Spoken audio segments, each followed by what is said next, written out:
Okey lah. Okey.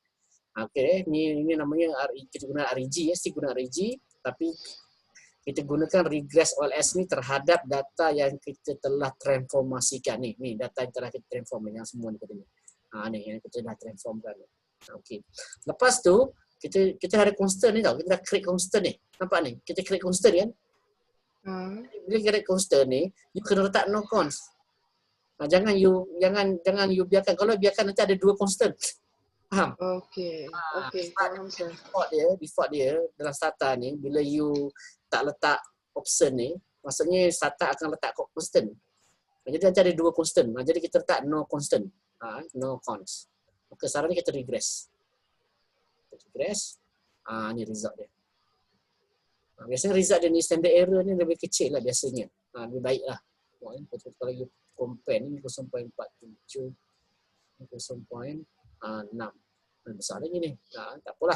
Tapi di sini kita andapkan bahawa tapi dia punya R-square dia meningkat R-square dia daripada 0.3 kepada 0.9 kan? Is better one. Is better lah. Better, and then dia punya t-statistic dia ni ada tak signifikan. Yang bawah ni samalah, lebih kurang samalah. Macam R-square tingkat. Okey, sekarang yang penting ada tak masalah autokorelasi ni. Sebab kita ada kan bila kita gunakan GLS ni tak ada masalah autokorelasi kan. Okey. Sekarang ni kita tengok estate double Watson. Kita tengok nilainya 2.1, nampak ni. Close to 2 betul tak sekarang ni? Nampak ni. Nampak close to 2 ni. Dekat-dekat dengan 2. Maksudnya kita berandaikan bahawa tidak wujud masalah autokorelasi. Maksudnya dah selesai kan, dan kita dah menyelesaikan masalah autokorelasi lah. Tapi dengan bagi kes ini, andaiannya adalah raw, kita tahu raw dia. Sebenarnya kita tak boleh letak sembarang raw. Macam saya letak 0.35 ni, apa base ni 0.35 ni kan? Kalau you present paper apa, mesti orang tanya. You dapat daripada mana? You kena apa? Kena explain lah dapat di mana. Itu untuk tujuan perbincangan theoretical ni, okey, kita andaikan dia 0.35. 0.35. Jadi kes ini adalah kes yang diketahui. Okey, faham tak?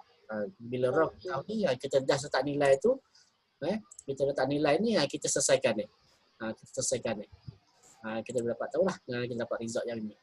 Jadi kita masukkan, just plug in 0.35 ni di dalam kita punya transformasi data ni, dan kita akan dapat result yang last ni. Okey. Okey, ni result dia lah. Okey, estimate straw GLS. Ini saya nak compare je.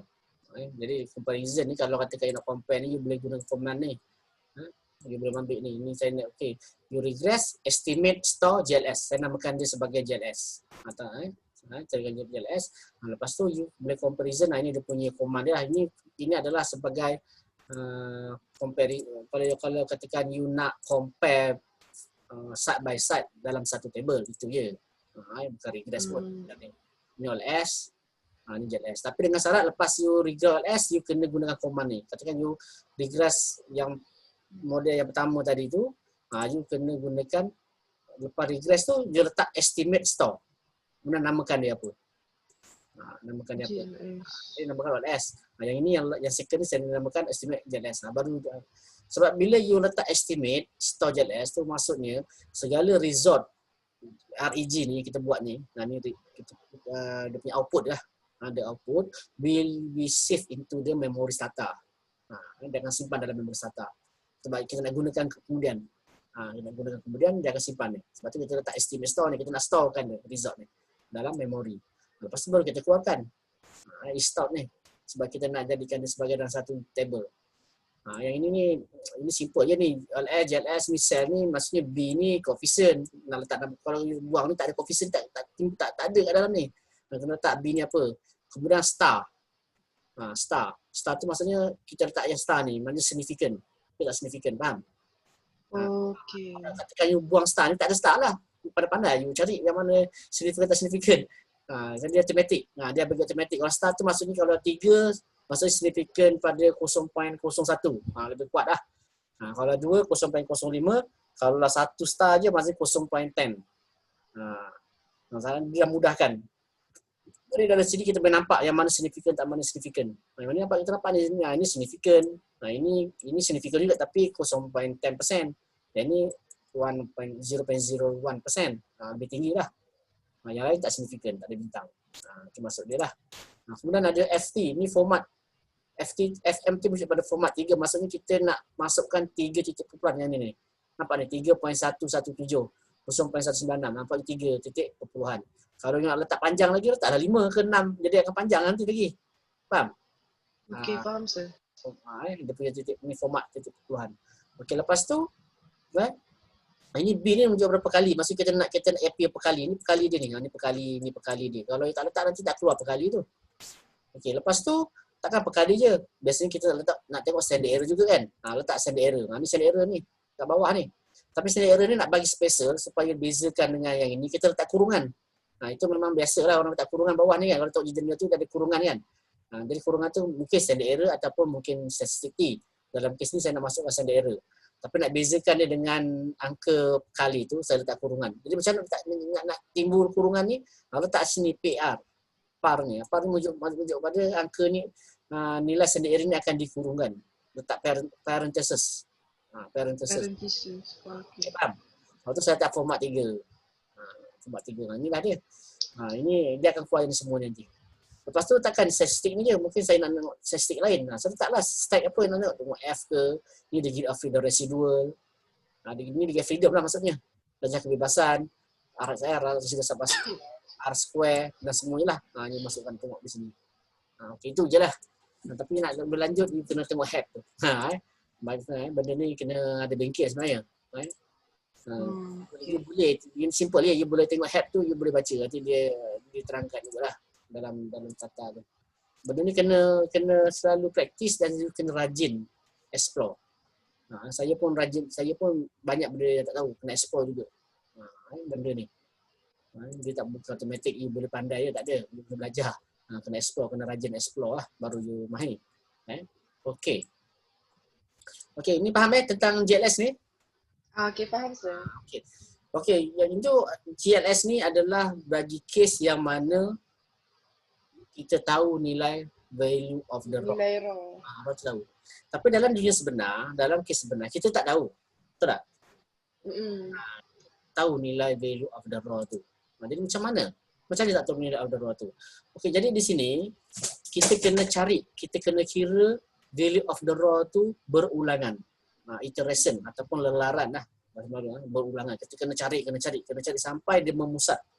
Nilai value raw tu akan memusat dalam satu nilai yang tertentu. Maksud kita akan kita banyak kali buat. Kita akan banyak kali, kita macam mining lah. Kita regress banyak kali step tu. Jadi banyak step dia. Jadi di sini saya bagi contoh ni.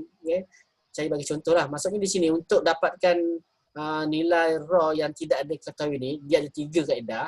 Tapi cara dia sama lebih kurang. Sama ada kita gunakan Cohen-Occurred, Price-Winston ataupun Head-Rate Law. Tapi ketiga ni dia melibatkan pengulangan ataupun iteration. Ataupun lelaran lah. Dia akan regress banyak kali regress. Banyak kali regress. Maksudnya di sini, dia senang je. Dia punya prosedur dia, you regress, okey ni saya tengok cara ni lah. Ni kalau tak faham pun tak apa, saya nak tunjuk sekali imbas dalam mungkin kamu dapat idea dia. Okey, tengok di sini. Okey, sekarang ni model asal kan, betul tak? Ni model asal, you regress. You regress, kita akan dapat value of the raw kan? Ni value of the raw ni. Katakan value dapat raw ni, katakan kat sini ni, contohnya lah. Contohnya, bila you regress ni, you dapat value of the raw. Katakan value of the raw ni adalah 0.3 kat sini. Okey, yang ni yang pertama kan, 0.3 ni kan. Faham tak? You regress, you dapat value of the raw. Ni. You regress YT terhadap YT terhadap -1, you dapat nilai ni 0.3. Okey, faham tak? Okey, faham. Sekarang ni regret 0.3 ni you masuklah dalam ni sini kan. You transform data tadi macam kita buat tadi kan. 0.3 tadi, betul tak? Okey, boleh faham? Okey, boleh faham. Macam tadi yang ni, kita dapat 0.3 ni, kalau katakan kita dapat 0.3, kita plug in, kita darab apa? Yang kita darab 0.3 darab dengan variable semua tu. Okey, boleh? Lepas tu kita regress kan? Kita regress. Lepas tu kita regress lah. Ni model ni kita regress. Okey, boleh? Okey, dapat sir. Terhadap model, terhadap data yang ditransformasikan, yang mana data tu kita darabkan dengan 0.3. Dari mana 0.3 ni? Daripada sinilah kita regress ni. UT, katakan you regress model ni yang asal ni. Lepas tu you carry out residual. Residual tu you regress terhadap residual tempoh sebelumnya. Dan you tengoklah nilai P dia berapa. Kan? Dia punya koefisien tu berapa? Katakan kos 0.3. Masuk ke dalam ni, darab dengan yang ni, kita regress lagi balik. Okey, boleh? Faham? Faham? Boleh sir, boleh. Faham. Okey. Kalau ikut yang kita gunakan tadi tu, kita stop di situ lah. Betul tak? Sebab kita tahu 0.3 ni. Okey, faham? Based on 0.3 ni. Based on 0.3 ni. Kita stop di situ. Tapi di sini kita andaikan 0.3 tu bukan. Kita tak tahu lagi sebenarnya. Maksudnya di sini, lepas you regress yang ni, maksudnya you kena carry out lagi residual ni. Maksudnya kita carry out lagi residual. Carry out lagi residual, maksudnya kita kena estimate residual ni, dapatkan raw yang kedua pula. Guna step sama macam yang atas kan sir? Step sama yang atas balik. Dapatkan lagi raw. Okay. Dapat raw ni, you akan dapat raw ni maybe yang kedua ni, value of the raw yang kedua ni you dapat 0.2. Contohlah. Okey. Jadi 0.2 ni darab lagi dengan X dengan variable yang asal tadi. Dia punya nilai yang asal. Faham? Kemudian you regress balik semula. Okey, faham? Faham. Lepas tu buat lagi sekali. Dapatkan residu yang model tadi tu. Yang ketiga punya raw. 0.23. Sampailah you dapat. Buat lagi. Jadi dia berhenti tu bila? Bila nak berhenti tu buat benda-benda pusing-pusing berapa kali nak berhenti ni. Okey, tengok di sini. Contohnya katakan yang pertama ni you dapat 0.3. Yang kedua ni you dapat 0.25. Yang kedua ni you dapat ni yang pusingan yang kedua lah. Pusing yang kedua you dapat 2.3 lah. 2.23. Lepas tu pusingan yang ketiga lagi ni dapat 0.23. Yang ketiga, empat ni dapat 0.23. Maksudnya sini nampak ni, dia berubah tak di sarang ni? Tak berubah kan? Tak berubah dah. Maksudnya dia macam dah memusat. Jadi maksudnya raw yang kita akan gunakan adalah 0.23. Itulah raw yang kita gunakan. Itu maksud pencarian. Dia nak cari optimum. Ataupun yang memusat. Yang memusat. Okey. Jadi di sini banyaklah kalau kita buat cara manual. Saya ditunjuklah kat sini tapi saya tak tunjuk pada you lah. Macam ni lah ni banyak ni. Manual ni, regress iteratif ini iteratif yang pertama, yang kosong, yang asal. Lepas tu kena regress balik. Berapa banyak ni kan? Betul tak? Terlampau banyak. Jadi leceh. Terlampau banyak. Jadi terlampau banyak ni. Kadang-kadang boleh tersilap. You can make easily mistake lah kalau kita buat ni. Yang ini saya nampak di sini bila kita buat ni, okey, raw yang saya dapat yang untuk yang pertama, yang raw yang asal, pusing yang pertama saya dapat 0.2. Lepas tu saya dapat negatif 0.11. Lepas tu saya dapat 0.0289. Lepas tu kena buat lagi banyak-banyak sampai dia memusat. Jadi terlampau banyak, betul tak? You kena sampai dia tak berubah. Cari raw ni sampai dia tak berubah. Tapi nasib lah orang 10 kali dah you buat. 20 kali dah kan. Tapi tak apa, Stata dia ada sediakan command yang mana biar dia kira semua ni. Tak payah kita ikut check. Pening. Di sini apa dia punya command dia? Jadi command dia adalah ni. Kalau let's say kita gunakan Coconut lah yang paling asas Coconut, kita gunakan command press. Nampak PRAS. Okey, boleh? Kita boleh sir. Jangan guna RG tu regression biasa. Kita gunakan press. Okay, lepas press tu you masukkanlah pembuluh bersandar dia apa dan pembuluh bebas dia apa. Itu je. Sama. Kan? Sama macam asal nampak ni. Sama macam RG ni kan. Kan sama ni kan. Ini hari ini untuk RG. Saya tak RG kan. Tapi yang ini kita cuma beza dia command dia. Press. Nampak ni. Ini dia punya pembuluh bersandar. Ini pembuluh bebas dia. Lepas tu koma ni you letak CORC. Kalau sebab kita nak gunakan Coconut. Kalau gunakan press instant, kita tak ada letak apa-apa. Kalau nak gunakan hydrogen dulu, kita letak SSE. Tapi biasanya kita guna Coconut lah yang paling popular Coconut ni. Okey, boleh faham tak? Boleh? Boleh sir. Dia punya beza apa dia? Ini saya dah beritahu kat sini ni. Beza dia ni. Baca ni. Use for education macam ni. Ini je beza dia. Nak tahu lebih lanjut, you kena baca buku Woodridge. Dia punya beza dia. Tapi yang dia punya idea dia, ini beza dia. Dia punya idea dia. Okay, sekarang kita tengok di sini macam mana result dia. Saya habiskan ni lah sebab ni kuliah halas untuk topik ni. Okey. Mana dah hilang dah. Bawah ni. Okey, sekarang kita tengok result dia macam mana. Tengok di sini. Nampak ni, dia kira ni, cara dia dah kira dah. Raw iteration pertama, kedua, ketiga, keempat. Nampak ni?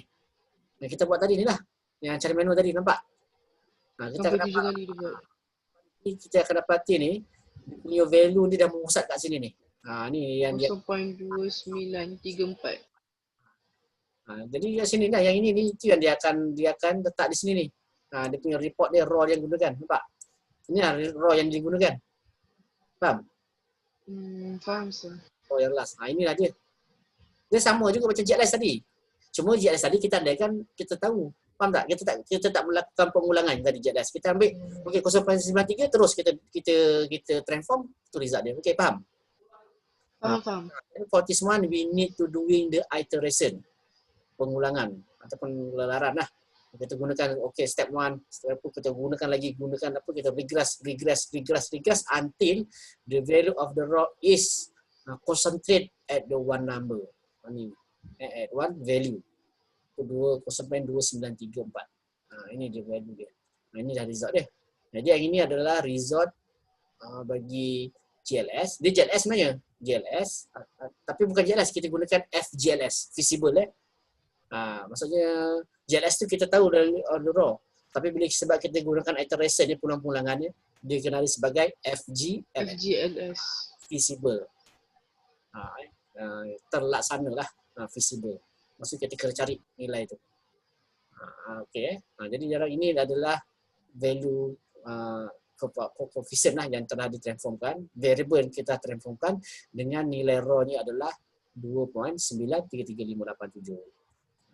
Kalau kita gunakan cara manual, memang dia very tedious lah. Very tedious and you can get easy mistake lah. Kita buat macam ni kadang-kadang kita terlampau mistake.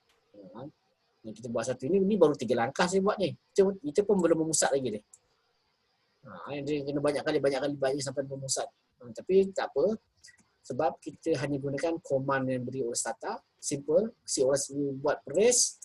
And then masuk independent and then dependent variable and then CORC and then this the result. Ini dah kira dia dah buat dah ni. Maksud dia dah keluar pengulangan tadi. Sebenarnya dia dah buat kira-kira banyak ni kira dia ni sebenarnya. Behind the show ni dia banyaklah dia buat kerja dia. Tapi sebab komputer kita pantas dia cepatlah. Kalau you guna komputer lama dia akan lambat keluar kan. Mungkin dalam 60 minit ke ada baru keluar result. Tapi sebab komputer sekarang dah pantas, dia cepat dah ada kira ni keluar result. Okey, boleh faham? Boleh Faham. Saya rasa it's not for today. Saya tak sempat nak buat quiz tu. Mungkin quiz tu dah ada sebenarnya. Saya tak sempat nak masukkan dalam learning tu. Okay, jadi saya akan masukkan mungkin hari Selasa tu atau Rabu saya masukkan untuk quiz tu. Cover chapter apa sir? Yang chapter 1 dan chapter 2? Lebih kurang lah. Lagipun quiz tu you boleh open book kan. Bukannya you okey. tak ada isu pun chapter apa. Tapi chapter tu lah yang dah belajar. Okey. Dan Boleh sir. soalan objektif. Satu soalan objektif. Semua soalan objektif kan? Semua soalan tu adalah soalan objektif. Okey. Nanti saya akan buka untuk apa dia? Attendance